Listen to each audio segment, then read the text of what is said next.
Good morning, friends. Welcome to Storytime.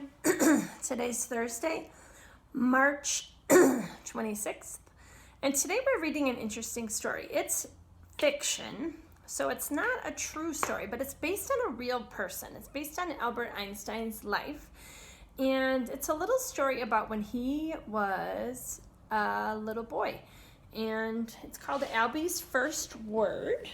Let's take a look here. Albie's First Word, a tale inspired by Albert Einstein's childhood, written by Jacqueline Tourville and illustrated by Wynne Evans.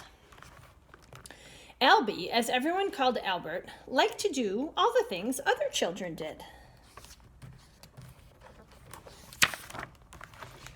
He jumped puddles after a spring rain. He waded in the blue waters of the Danube in summer. He collected acorns in autumn. And in wintertime, he went ice skating with his mother, father, and little sister, Maya. But there was one thing Albie did not do. He did not speak. He would not speak. Not one word. Maya, on the other hand, could say words like schnitzel and gesundheit by the time she turned one. New words spilled from her mouth like an endless spool of ribbon. She talked to the cat, and the cat answered back. But when Maya spoke to her brother, he never paid much attention. Albie always seemed busy thinking about something else. One day, Albie's father gave him a mariner's compass, and before his family's eyes, Albie took it apart and put it back together again. Another time, Albie built a house of cards so high that it looked just like one of Munich's towering cathedrals. When his parents asked in amazement, "How did you do that?" he only smiled.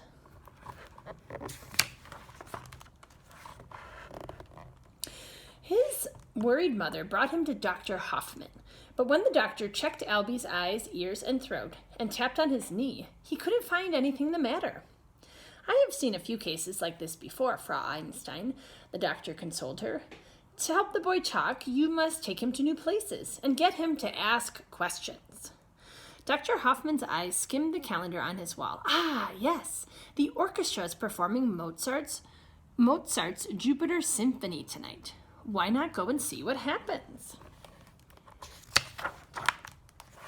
So Albie's family went to the symphony.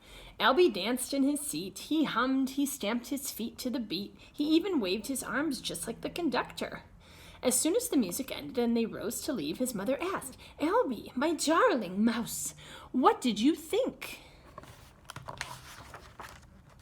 Albie spun around in a circle and gave his mother a hug.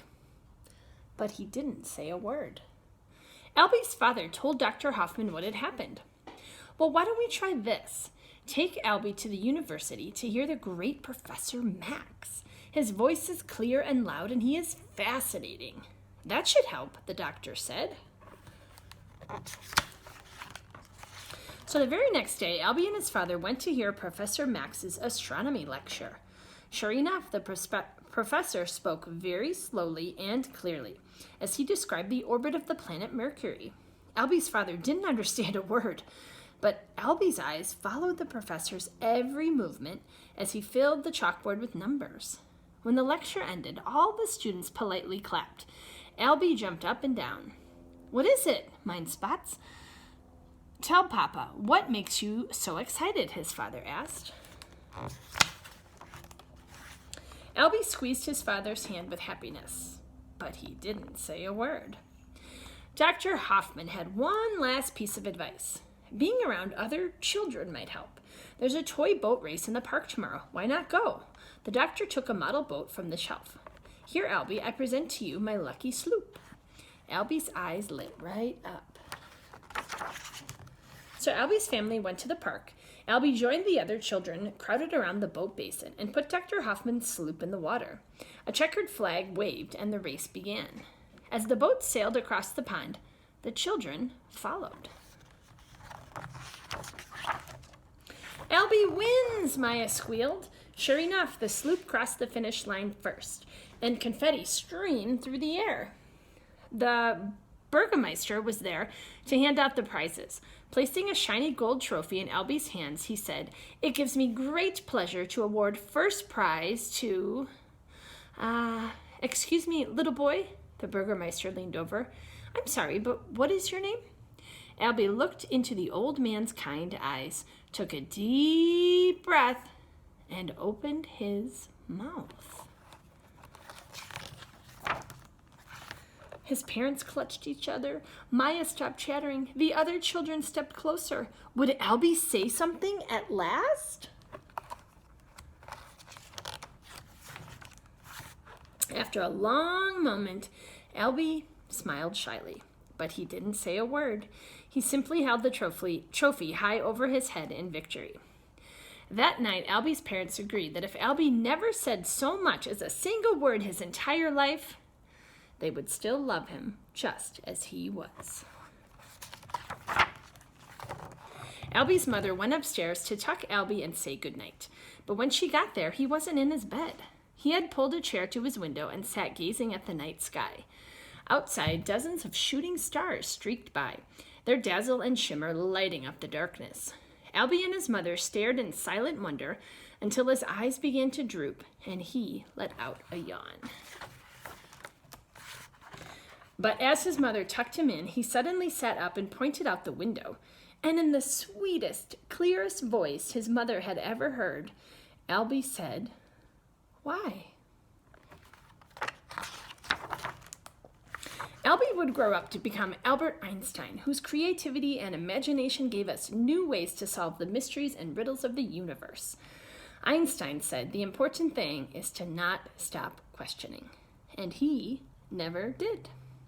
The end. Over here, there is a little author's note, and here's a picture of Albert Einstein in real life. And the author just talks about how when Einstein was a child, he really didn't talk until he was probably like 4 years old. This story is made up, and maybe his first word was why. Nobody really knows because nobody has a record of it. But it's kind of an interesting thing to think that Albert Einstein's brain was just really working so hard that even though he wasn't talking, he was still thinking all of the time and came up with some amazing science principles for us. The end. So that was a fiction story, but again, it was based on the real person, Albert Einstein. And it talked about how he didn't really talk much. So I was just wondering, maybe you could ask your mom and dad, what was the first thing that you ever said? In the book, it pretends that maybe Albert's first word was why. So I'm wondering what your first word was. If you want to leave me a comment about that, you can. See you tomorrow. Bye.